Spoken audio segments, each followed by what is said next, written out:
Hello, beautiful people.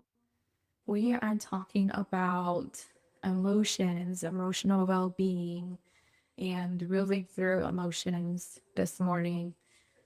Elaine and I do a series every Tuesday morning, and it's called Healing Unfiltered, where we have different raw kinds of conversations that maybe a lot of people are uncomfortable talking about and that have do not touch energy around them. And so we like to touch those things because the only way to grow through them is to confront them. And Elaine and I are both equally passionate about this journey of going into the unknown and discomfort of the self-discovery and the deep healing process that we've been through. So we're very excited to be here this morning together. Yay! Welcome with Lady. I could see you shining beautifully this morning. So welcome again. We're just gonna do a breathe, breathing exercise to get grounded in body so that we can have this beautiful heart-centered conversation. Yeah. So I invite you to place your left hand on your heart and your right hand on your belly. That's what I do. Sit here and close our eyes if you feel called to do so. And take a deep breath in through your nose. And with a long, slow exhale out of your mouth.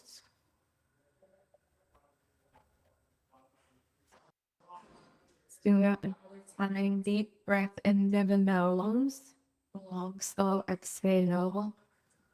I mean, can you take over so I can let the Yeah, delivery come? yeah. So we're just going to finish this off with breathing in through our nose once again, filling up our belly and exhaling through our mouth, feeling that all the way down through our feet. And inhale one more time. And then exhale through our mouth, feeling it all the way down into our feet. Wonderful. Open your eyes, adjust accordingly, feel into the body, move into the heart space, and allow yourself to receive any messages that come forward for you today when Kat and I are speaking on such a big and foundational topic of emotions. And I'm not sure if people can relate to feeling so much and not knowing what to do with the big emotions that we feel. And this is what we want to bring to people today is like, how did we navigate feeling so many different things? How did we learn to live a life that is full of bliss and joy while also navigating the depths of emotions as well and honoring the process. Everyone place here, we just went into a new house and we're having a heater replacement guy Kirk was here and the bed frame delivery guy Kirk was here and there's a lot going on, but we are here and um, ready and excited for this. So let's get right into it. Elaine, would you like to lead for the beginning? Yes.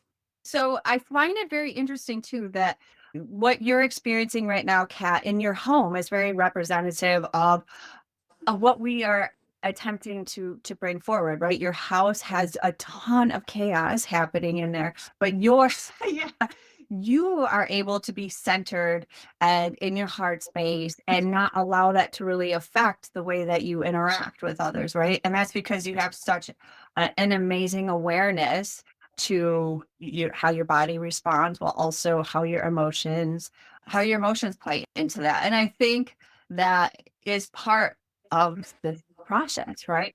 Our emotions have led us to be reactive, to live in states of just completely moving straight ahead without easing into it. We've been just highly reactive without acknowledging the whole process of it. And so being able to learn about our emotions, being able to learn what our emotions are stating, like the messages that they're giving us, allows for us to have that inner peace while things around us can be going astray. Yes, like, do you guys give an example? Do you need an example of how to stay grounded and calm through the noise, the background noise? Living it right now. Yeah. Yeah. Here we are. I wanted to start by sharing that just 3 years ago, I would not have been able to do this. I would not be able to handle and manage the background noise and what I kind of call interference, this white noise, the movement, and different things going on in the background. I would have completely been consumed by that and not been able to be present in something else or within myself. And so going from the beginning, just like I said, just 3 years ago, where I started, I was hypersensitive to emotions. I was hyper reactive to emotions. I was lost and consumed in what to do with my emotions. And a lot of times I wasn't even able to recognize what they were. And so it's a huge process and a journey. Now, that being said, when you have the right guidance and support, it is much easier than you think and believe. What do you feel about that, Lily? It is much easier to do. I'm sorry, can you repeat that last just a little bit? It's easier to do what? Yeah, since you and I have gone through the process basically on our own, don't you believe that now it's easier to help guide others through it when they have the right support and guidance? Oh, yeah, 100%. Because I've known the depths of so many different emotions and what it's taken me, right? Like I've been able to self navigate, use the tools effectively, and be able to apply it and also then begin to embody it, being able to be a model for the process of emotions and learning how to identify the emotions, learning how to regulate emotions and learning how to work with them is so much easier because I'm a living example of that. Yes, for sure. For sure. There's a huge shift in reality that we can experience, moving from being hypersensitive, overwhelmed, and anxious to the landing place of being at inner peace, no matter what is going on.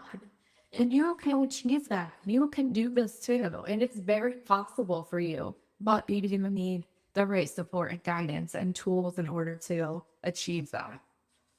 It's fascinating. I see that emotions, a lot of people want to actually run away from emotions. I don't think that as a society, we're really taught to embrace the level. We're not taught to embrace emotions. We are a society that runs with our mind. And I feel part of my path in unbecoming has been navigating and connecting the mind to the heart and being able to have that bridge between the two. And so when I bring up the importance of emotions and really truly learning about these things, people really don't want to hear it. They want to, it's like the one thing that people really want to bypass because it's something that, and I see this all the time, think happy thoughts or think happy thoughts or be positive or what is the other thing that can, I don't know, some people don't really resonate with the term toxic positivity. However, there is a whole area of where we don't acknowledge the emotions that we have because we want to only feel a certain way. We think that we're doing something bad if we're not actually like feeling a certain type of way. If I'm not positive about this experience, I'm not going to have this outcome that I desire. And so many people bypass the actual like depths of the emotions that we don't want to experience because they're afraid that they're not going to manifest the life that they really that people tell them that they can have. Meaning, Okay, welcome back. It's all good. It's uncontrollable. So let's just go with it. yeah, so much. All we can do is laugh at ourselves, right? It happened. It just it happens. So Yeah. And I really do think it's a great example though, because some people would be so mad and so frustrated as to what's happening, but really it's what are you going to do? The only thing you can control is the way that you feel and that you respond to it. Yeah, and that takes practice. Honestly, every single time a new situation arises or we're going through something that we are being challenged, it is an opportunity every single time to do something differently. And so throughout my journey of healing and self-discovery and regulating my nervous system and regulating my emotional capacity, through all of these things and years that I've been working on myself, doing the inner work and focusing on feeling through the experiences of life. Through all of this, the point that we've arrived at is the point that really we're all searching for, right? Is to be able to handle and manage our own emotions in a way that makes life lighter and easier to go through. And I used to be the one that was overwhelmed and anxious and stressed out and agitated and irritated all the time without expectation because I wasn't in the place that I am now. And just to be here as a living example of what is possible is it's a gift, honestly. And I think we can both say that we're very grateful to have gone through the darkness and confusion and the not understanding and the difficulties to be able to get to this point here today. Yeah, absolutely. I think, and that was part of it too, is like the gratitude for the darkness as well, which a lot of people don't talk about. And I think uh, that was a huge part of it. The gratitude for the spaces of the darkness is it's uncommon to hear because it wasn't until I learned how to navigate those areas that I avoided, those emotional depths that I avoided, that I was able to come to this space of I can be feeling these emotions, but that does not mean it affects the way that I'm living. I'm always okay. I am always living in a space where I'm trusting where I'm at. Even if I feel turbulence, right? Even if I'm feeling a less than desirable emotion, I'm okay. It's all perfect. I think too. So when we're talking about what we are we in life, we all want to live a happy life, and yet everything we do is to like attempting to create this happiness and this fulfillment. Yet the exact thing that allows us to feel the fulfillment and the happiness is what we avoid, right? We only want to have these positive experiences. And I feel that in the exact avoidance is when we actually create more of the resistance struggle and also the suffering because we're not experiencing what we think we should be experiencing. It creates more dissonance and unease in our body, and we begin to feel it not only just emotionally but physically as well. Yeah. I think also one of the keys to this is learning to be present. And there are a lot of different components that equate to inner peace. But being able to be present is a huge key. It's a huge shift and turning point in being able to be here where you are and fully allow the experience as it is, not in how you want it to be or how you want it to turn out or how you want to control it or change it. I could say, yeah, I wish that I was here a little bit late on live and nothing else was going on, but that's not the case. There are two different crews here doing things on in the house at the same time, making lots of, and I'm choosing to be here where we are and having this heart-centered conversation, regardless of what's going on out there. It's gonna happen no matter what, whether I'm out there trying to control and manage it or I'm in you. I would rather be here actually. So I'm choosing to be fully here. But something that I would love to point out that is I think is very important is if you're here and you're finding that one of your goals, one of the things that you want to achieve is to be able to be more present in life. The first thing that needs to happen is you need to realize you're not present. right? And I want to share an add on to this. I had a client come to me sometime late last year, and she said, I know that I'm living unconsciously. I know that I'm just floating through life on autopilot and it doesn't feel good. And so, through the course of working together, I helped her to learn how to be present. And it is a process. But I think that it's very important to first realize that you're not, right? Oh, yeah. Yeah, absolutely. We can only have the awareness and come to the space of learning what isn't for us. We can only come to the awareness of learning what is for us by learning what isn't for us, or at least the acknowledgement of, okay, this isn't what I'm wanting, but what is. That is the first step. And the acknowledgement, the awareness and the acknowledgement, acceptance, and then the action. Yeah, I think that's huge. And it's a consistent Kat, I'm curious for you and like your personal experience. Would you consider this to be a messy part of your journey? Learning that your emotions were okay and learning how to identify them and learning how to work with them. Oh, yes. It was very messy. It was very dark. And I Yeah. personally, I isolated a lot because I was afraid that other people could sense and see what I was experiencing internally. And I was ashamed of it.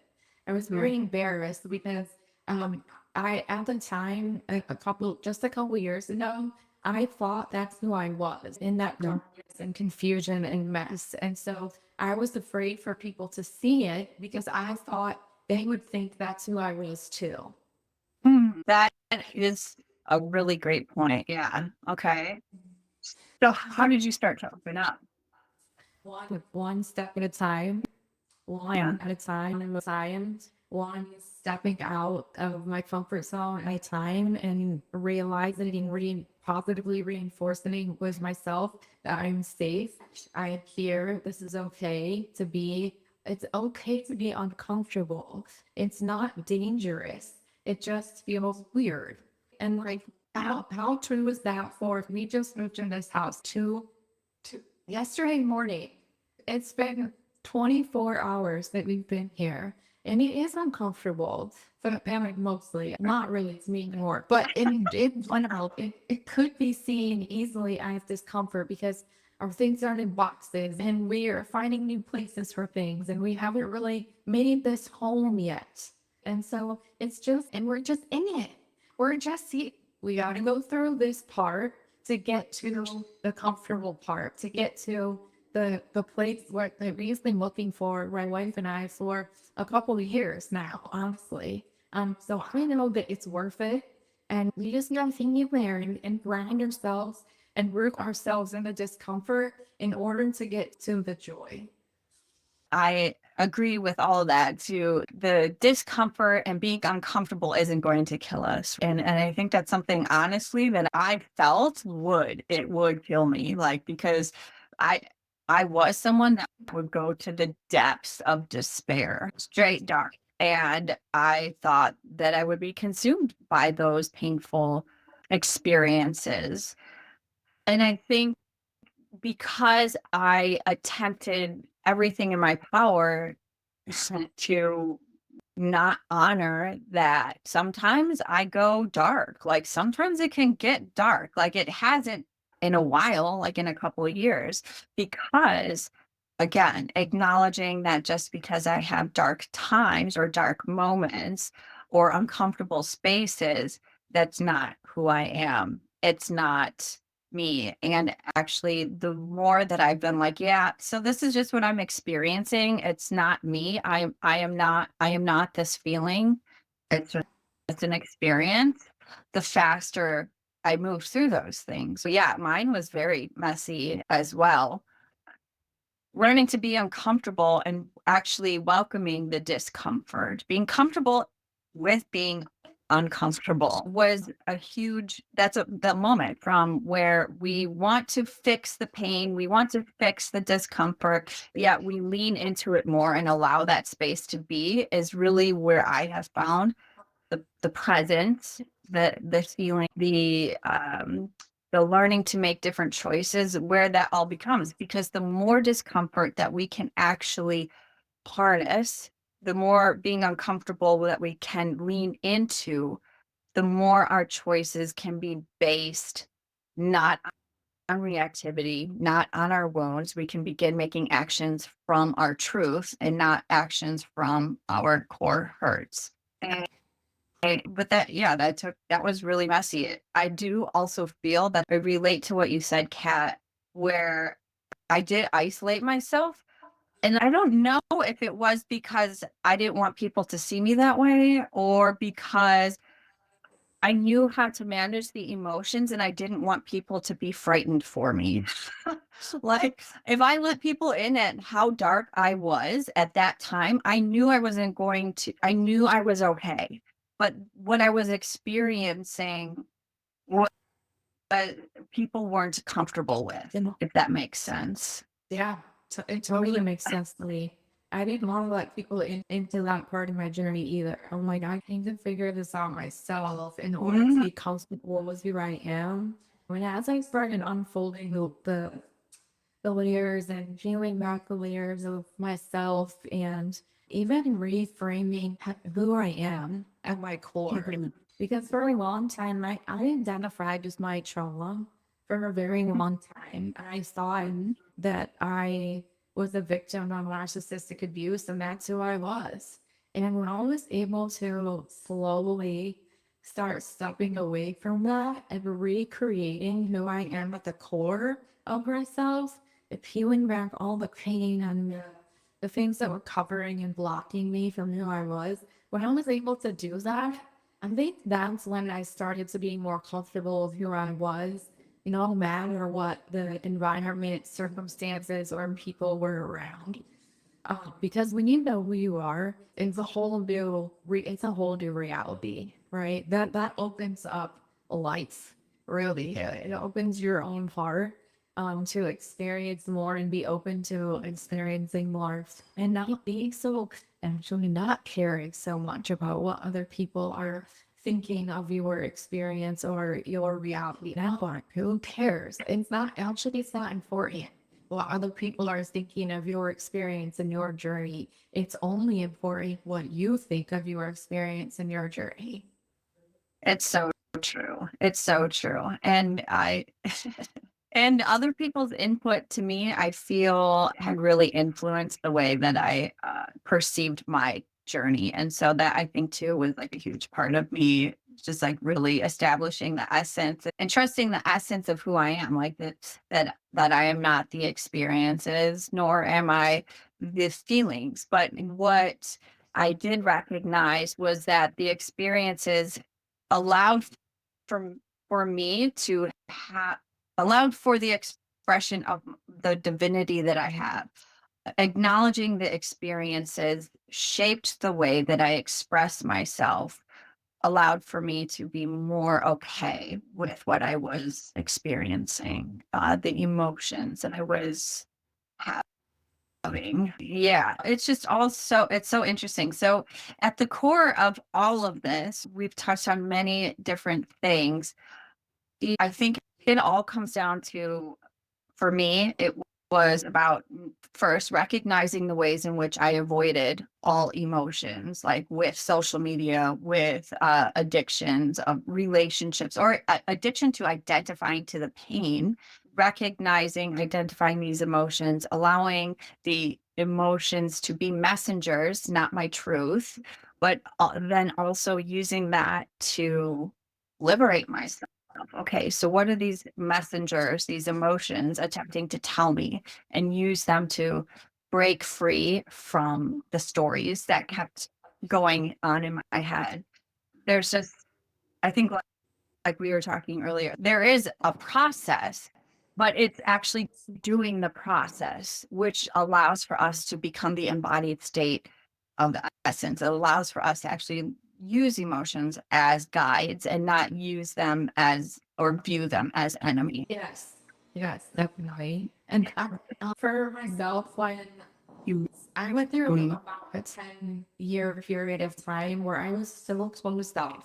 so shut down, so disconnected, so in the world of I don't care, whatever. Didn't feel anything. Bragged about how little I cried. Like I was like, I don't care. And what I came to understand was that I was blocking all the mental part. And so when my trauma was surfaced, I actually went to the opposite extreme of being hypersensitive to emotions. And it really, when your trauma surfaces, for me specifically, it meant then it all came out all at once. And so I didn't know what to do with it. It was very overwhelming. And I had to learn. I had to learn from ground zero, going from completely disconnected and shut down and I don't care state to, oh, now it's like the complete opposite. Okay, how do I move from that to allowing to myself to feel things and being sensitive and hypersensitive and that being just a phase? Because I thought that's who I was then also. Moving from shut down to overwhelmed and oversensitive. And I was like, oh, this is who I am now. So turns out that's not true. And now I have learned to harness my emotional well-being as a superpower and help other people move through their emotions and not get stuck in them because we're not meant to be stuck in our emotions. You're not meant to be anxious every single day. We are meant to go through them, learn from them, and transcend them. And so it's just a beautiful process if you're ready for it. Yeah, and it is a beautiful process. I love that you also brought in the thinking that you were emotional, just not unemotional, that you didn't care, because that's so much. Yeah, we went. It sounds like our experiences are very parallel of each other. Where, yeah, I too went from one side of the pendulum to the other, and now we have learned to come in this middle of this equilibrium and can weave through and really oscillate between the emotions without letting them consume us, and which allows for us to be grounded, centered, and be able to make loving and aligned choices despite the world being chaotic around us. Yeah. Yeah. You guys hear all the drills and banging and I'm hopefully not, but anyways. I did at the beginning, not so much now. Yeah, I think it's a beautiful thing. And it's definitely, there's so many different layers that we could tap into with this conversation, which I'm sure we can have another conversation that unpacks another layer. Because this is really all of this has been building up. Our conversations build up and they build on top of each other. So I think that's really a beautiful thing for us to be able to be here and be able to explore these together. Yeah, I heard you guys know Cardi B, right? I like her like gangsta side. And I heard her, she gave a speech a couple years ago and it always stuck with me. She said, yeah, I'm an emotional ass gangster, and so what? Like she was completely owned it. And at first as I heard that, I was like, oh, wow, it doesn't have to be some negatives. We can be emotional beings and we can allow ourselves to feel things and we don't have to judge ourselves about it. We can move through it and it can be a learning experience instead. And we can stand there like proud and own it. Yeah, we're emotional. And so what? Who cares? Yeah, like we are. But it's a beautiful thing when you know what to do with it. Yeah, it is a beautiful thing. And to also relate it to, that's how spirit moves through me. And I'm a very, right, we often hear we're spiritual beings here having an earthly experience. And so just honoring the emotions, right? Energy and motion allows for spirit to move through me. Yes. Right? And that's what I go to a lot of times, like that it's not me. I'm denying spirit if I'm denying the emotions. I'm denying the whole experience of what spirit is attempting to express through me if I deny those aspects of myself. And I am a very spirited, emotional being. And it's you're an artist, Kat. You're creative. So I feel that those emotions, spirit uses those to fuel the art, the creative spirit, the creation, all of those things. Yeah, one of the most magical experiences for me was feeling the trauma in my sacral chakra, my womb. Yes, the center of creation, of creativity, right, on life. And when I healed that trauma, suddenly this new world of art just came flowing out of me. It was like something I couldn't deny. I laid down one day to do a meditation, and I wasn't trying to visualize this, but a visualization of a beautiful mandala tropical leaf scene came to my mind, and it was so vivid and so clear. I was like, I have to do something with this. I have to paint this on my wall because it's such a beautiful thing that I've imagined. I have to create it in the physical world, right? And so from there, I started painting murals. And I've painted 3 murals since then. It wasn't something that I whenever inspected. It was a result of healing something that I didn't know needed to be healed. Yeah. I love that. Murals. Yeah, I did see one of your murals and I was like, she's so talented. I love it.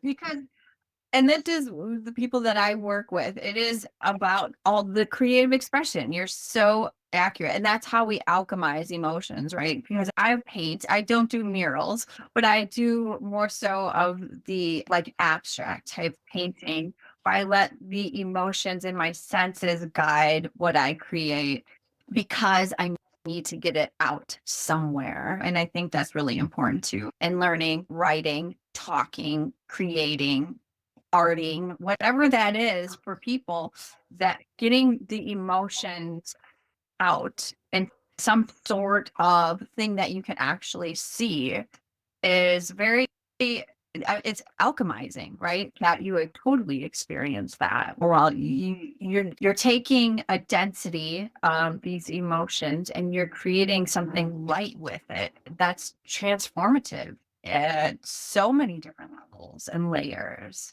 So I love that so much. Yeah, the sacral chakra is huge for that self-expression and creativity, definitely.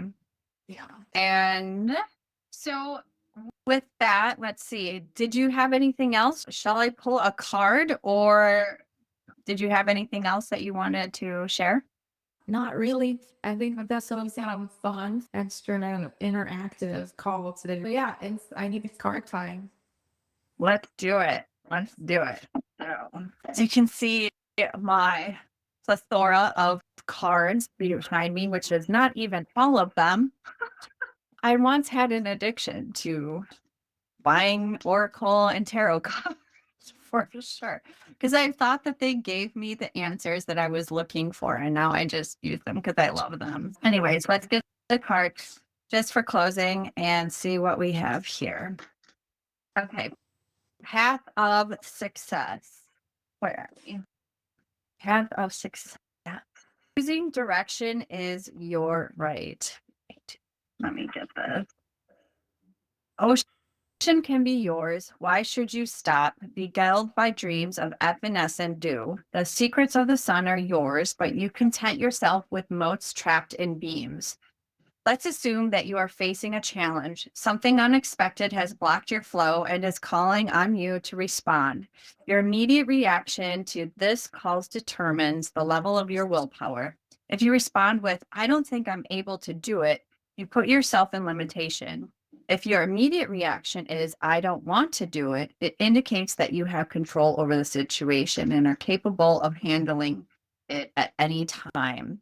Your willpower determines your strength, not your physical ability. You might fall brutally, but your ability to rise is what leads you to success.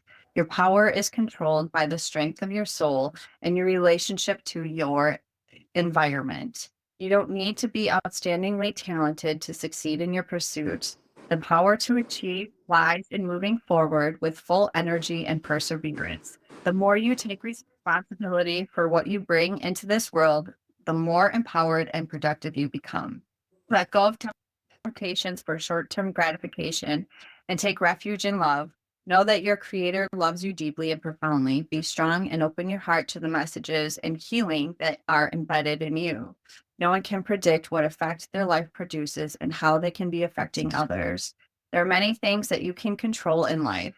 Let the power of love be the driving force and make sure to follow it faithfully. Put love into whatever you do and never rely on anyone else to do it for you. Your happiness is inevitable when surrendered to love as a path of success. Our mantra: I claim the power of all I dearly love to control my life and will not allow anyone to take it away from me. Hmm. That had interesting aspects to it. I didn't actually really like that card that much. No, it's okay. It's a little, what did you feel about that card? I thought it had some relatable points about Yeah, not seeking control over things in order to gain success. I relate to that. I think that's very valid.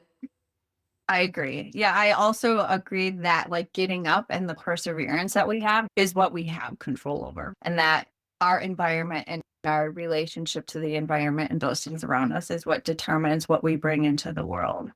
But yes, which is very relatable and connected to what we talked about today. You know, so funny.